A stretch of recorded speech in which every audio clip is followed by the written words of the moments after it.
ओम शांति। 7 फरवरी 2026 के ईश्वरीय महावाक्य। पहले सुनते हैं मुरली के मुख्य पॉइंट्स। बाबा ने कहा, कोई तो मुरली सुनकर अच्छी रीति धारण कर लेते हैं, कोई कम भी करते हैं। जिनका बुद्धि योग और तरफ दौड़ता रहेगा उन्हें धारणा नहीं होगी। जिन्हें धारणा होती है उन्हें सर्विस का शौक जरूर होगा। वह उछलता रहेगा, सोचेगा कि जाकर ज्ञान धन दान करूं। बाबा ने कहा, सूर्यवंशी चंद्रवंशी राजा रानी व प्रजा सब यहाँ ही बनते हैं, तो कितनी सर्विस करनी चाहिए। सर्विस का शौक देख बाप भी खुश होते हैं। कई बच्चे तो स्थूल सर्विस में अपनी हड्डी हड्डी देते हैं, जैसे भोजन पकाना खिलाना आदि। यह सेवा भी एक सब्जेक्ट है। सबको राजी करते हैं तो उनकी दुआ मिल जाती है। और लास्ट में बाबा ने कहा, तुम्हें घर घर में सबको पैगाम देना है कि यह पुरानी दुनिया अब बदल रही है। नई दुनिया के लिए बाप राजयोग सिखा रहे हैं। हर एक स्वयं से पूछे, मैं कितने अंधों की लाठी बना हूँ। बाप को याद कर भविष्य के लिए कितनी कमाई जमा की है। अब सुनते हैं महावाक्यों को विस्तार से। बाबा ने कहा, मीठे बच्चे, बुद्धि में स्थायी एक बाप की ही याद रहे तो यह भी अहो सौभाग्य है। प्रश्न, जिन बच्चों को सर्विस का शौक होगा उनकी निशानी क्या होगी। उत्तर, वह मुख से ज्ञान सुनाने बिगर रह नहीं सकते। वह रूहानी सेवा में अपनी हड्डी हड्डी स्वाहा कर देंगे। उन्हें रूहानी नॉलेज सुनाने में बहुत खुशी होगी। खुशी में ही नाचते रहेंगे।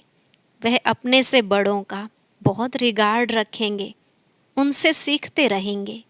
गीत, बदल जाए दुनिया न बदलेंगे हम। ओम शांति। बच्चों ने गीत की 2 लाइन सुनी। यह वायदे का गीत है।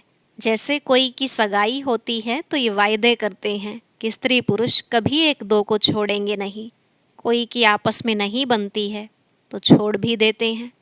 यहाँ तुम बच्चे किसके साथ प्रतिज्ञा करते हो? ईश्वर के साथ, जिसके साथ तुम बच्चों की व सजनियों की सगाई हुई है। परंतु ऐसा जो विश्व का मालिक बनाते हैं उनको भी छोड़ देते हैं। यहाँ तुम बच्चे बैठे हो, जानते हो कि अभी बेहद का बाप दादा आया कि आया। यह अवस्था जो तुम्हारी यहाँ रहती है वह बाहर सेंटर पर तो रह न सके।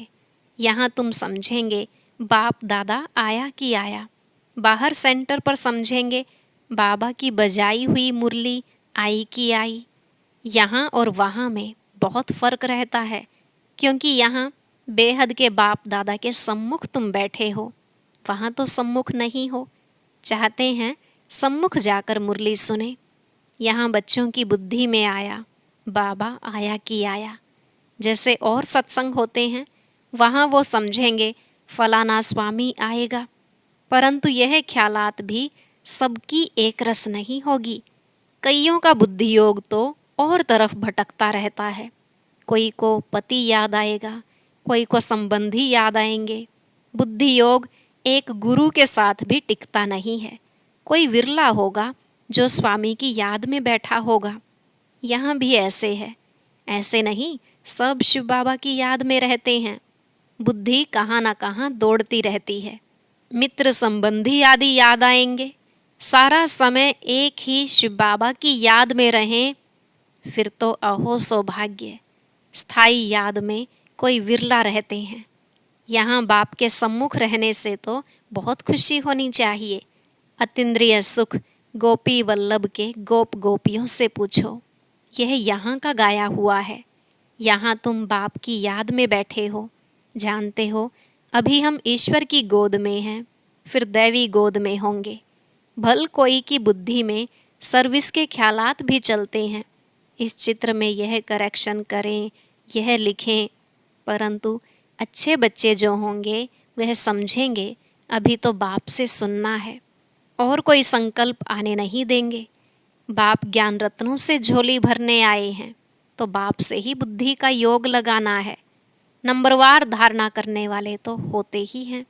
कोई अच्छी रीति सुनकर धारणा करते हैं, कोई कम धारणा करते हैं। बुद्धियोग और तरफ दौड़ता रहेगा तो धारणा नहीं होगी, कच्चे पड़ जाएंगे। एक दो बारी मुरली सुनी, धारणा नहीं हुई तो फिर वह आदत पक्की होती जाएगी। फिर कितना भी सुनता रहेगा, धारणा नहीं होगी, किसको सुना नहीं सकेंगे। जिसको धारणा होगी उनको फिर सर्विस का शौक होगा, उछलता रहेगा, सोचेगा कि जाकर धन दान करूं, क्योंकि यह धन एक बाप के सिवाय तो और कोई के पास है नहीं। बाप यह भी जानते हैं सबको धारणा हो न सके, सब एक रस ऊंच पद पा नहीं सकते, इसलिए बुद्धि और तरफ भटकती रहती है। भविष्य तकदीर इतनी ऊंच नहीं बनती है। कोई फिर स्थूल सर्विस में अपनी हड्डी हड्डी देते हैं, सबको राजी करते हैं, जैसे भोजन पकाते खिलाते हैं, यह भी सब्जेक्ट है ना। जिसको सर्विस का शौक होगा वह मुख से कहने बिगर रहेगा नहीं। फिर बाबा देखते भी हैं, देह अभिमान तो नहीं है, बड़ों का रिगार्ड रखते हैं व नहीं, बड़े महारथियों का रिगार्ड तो रखना होता है। हाँ, कोई कोई छोटे भी होशियार हो जाते हैं तो हो सकता है बड़े को उनका रिगार्ड रखना पड़े, क्योंकि बुद्धि उनकी गैलप कर लेती है। सर्विस का शौक देख बाप तो खुश होगा ना, यह अच्छी सर्विस करेंगे। सारा दिन प्रदर्शनी पर समझाने की प्रैक्टिस करनी चाहिए। प्रजा तो ढेर बनती है ना, और तो कोई उपाय है नहीं। सूर्यवंशी चंद्रवंशी, राजा रानी प्रजा सब यहाँ बनते हैं। कितनी सर्विस करनी चाहिए। बच्चों की बुद्धि में यह तो है, अभी हम ब्राह्मण बने हैं। घर गृहस्थ में रहने से हर एक की अवस्था तो अपनी रहती है ना, घर बार तो छोड़ना नहीं है। बाप कहते हैं घर में भल रहो, परंतु बुद्धि में यह निश्चय रखना है कि पुरानी दुनिया तो खत्म हुई पड़ी है, हमारा अब बाप से काम है। यह भी जानते हैं कल्प पहले जिन्होंने ज्ञान लिया था वही लेंगे। सेकंड बाय सेकंड हूबहू रिपीट हो रहा है। आत्मा में ज्ञान रहता है ना, बाप के पास भी ज्ञान रहता है। तुम बच्चों को भी बाप जैसा बनना है, पॉइंट धारण करनी है। सभी पॉइंट एक ही समय नहीं समझाई जाती हैं। विनाश भी सामने खड़ा है, यह वही विनाश है। सतयुग त्रेता में तो कोई लड़ाई होती नहीं, वह तो बाद में जब बहुत धर्म होते हैं, लश्कर आदि आते हैं, तब लड़ाई शुरू होती है।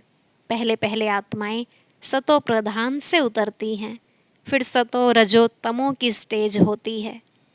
तो यह भी सब बुद्धि में रखना है। कैसे राजधानी स्थापन हो रही है, यहाँ बैठे हो तो बुद्धि में रखना है कि शिव बाबा आकर हमको खजाना देते हैं, जिसको बुद्धि में धारण करना है।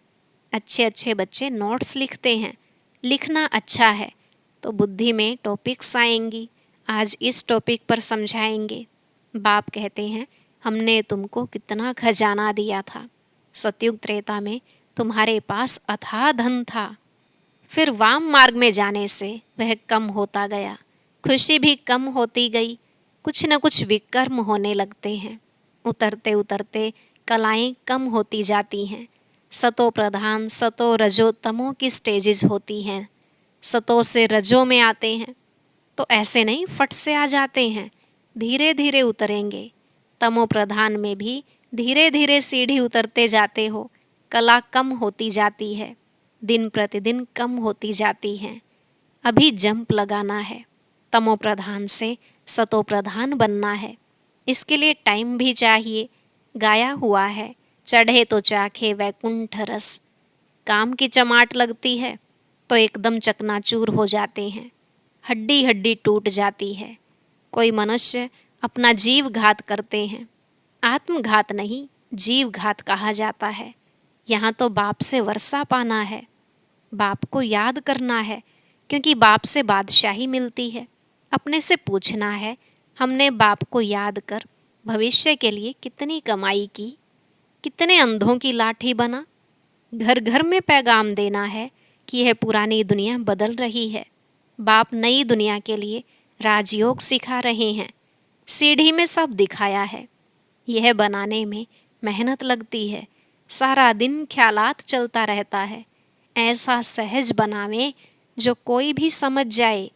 सारी दुनिया तो नहीं आएगी, देवी देवता धर्म वाले ही आएंगे। तुम्हारी सर्विस तो बहुत चलनी है।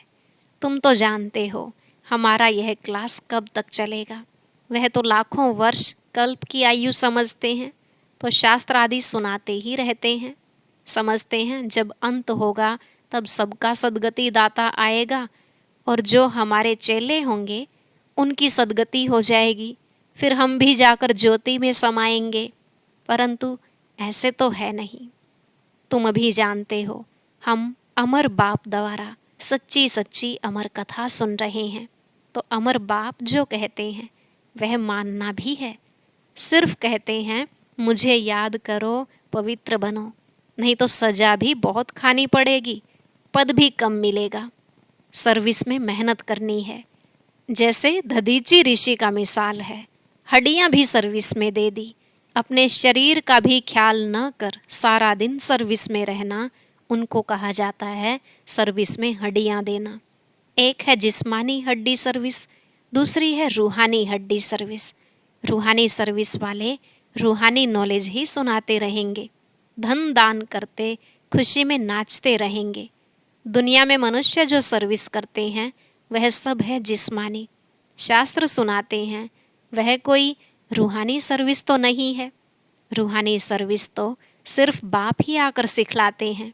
स्पिरिचुअल बाप ही आकर स्पिरिचुअल बच्चों को पढ़ाते हैं। तुम बच्चे अब तैयारी कर रहे हो सतयुगी नई दुनिया में जाने के लिए। वहाँ तुमसे कोई विक्रम नहीं होगा, वह है ही राम राज्य। वहाँ होते ही हैं थोड़े। अभी तो रावण राज्य में सब दुखी है ना।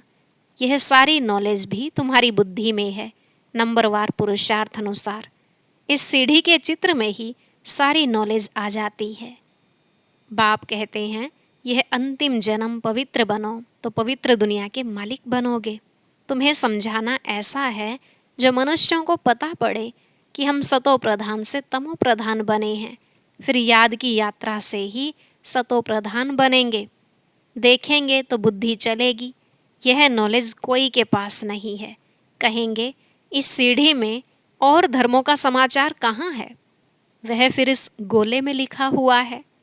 वह नई दुनिया में तो आते नहीं हैं, उन्हों को शांति मिलती है। भारतवासी ही स्वर्ग में थे ना।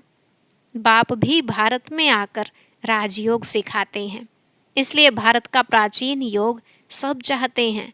इन चित्रों से वह खुद भी समझ जाएंगे बरोबर नई दुनिया में सिर्फ भारत ही था। अपने धर्म को भी समझ जाएंगे। भल क्राइस्ट आया धर्म स्थापन करने, इस समय वह भी तमो प्रधान है। यह रचता और रचना की कितनी बड़ी नॉलेज है। तुम कह सकते हो हमको किसी के पैसे की दरकार नहीं है, पैसा हम क्या करेंगे? तुम भी सुनो, दूसरों को भी सुनाओ, यह चित्र आदि छपाओ। इन चित्रों से काम लेना है। हॉल बनाओ जहाँ यह नॉलेज सुनाई जाए। बाकी हम पैसा लेकर क्या करेंगे? तुम्हारे ही घर का कल्याण होता है, तुम सिर्फ प्रबंध करो। बहुत आकर कहेंगे रचता और रचना की नॉलेज तो बड़ी अच्छी है, यह तो मनुष्यों को ही समझनी है। विलायत वाले यह नॉलेज सुनकर बहुत पसंद करेंगे, बहुत खुश होंगे, समझेंगे हम भी बाप के साथ योग लगाएं तो विक्रम विनाश होंगे। सबको बाप का परिचय देना है। समझ जाएंगे यह नॉलेज तो गॉड के सिवाय कोई दे ना सके। कहते हैं खुदा ने बहिश्त स्थापन किया, परंतु वह कैसे आते हैं यह किसको पता नहीं। तुम्हारी बातें सुनकर खुश होंगे, फिर पुरुषार्थ कर योग सीखेंगे। तमो प्रधान से सतो प्रधान बनने के लिए पुरुषार्थ करेंगे। सर्विस के लिए तो बहुत ख्याल करने चाहिए। भारत में हुनर दिखाएं, तब फिर बाबा बाहर में भी भेजेंगे। यह मिशन जाएगी। अभी तो टाइम पड़ा है ना। नई दुनिया बनने में कोई देरी थोड़ी ही लगती है। कहाँ भी अर्थक्वेक आदि होती है तो 2-3 वर्ष में एकदम नए मकान आदि बना देते हैं। कारीगर बहुत हों, सामान सारा तैयार हो, फिर बनने में देर थोड़ी ही लगेगी। विलायत में मकान कैसे बनते हैं, मिनट मोटर, तो स्वर्ग में कितना जल्दी बनते होंगे। सोना चांदी आदि बहुत तुमको मिल जाता है। खानियों से तुम सोना चांदी हीरे ले आते हो। हुनर तो सब सीख रहे हैं, साइंस का कितना घमंड चल रहा है। यह साइंस फिर वहाँ काम में आएगी। यहाँ सीखने वाले फिर दूसरा जन्म वहाँ ले यह काम में लाएंगे। उस समय तो सारी दुनिया नई हो जाती है, रावण राज्य खत्म हो जाता है, 5 तत्व भी कायदे मुजीब सर्विस में रहते हैं, स्वर्ग बन जाता है। वहाँ कोई ऐसा उपद्रव नहीं होता।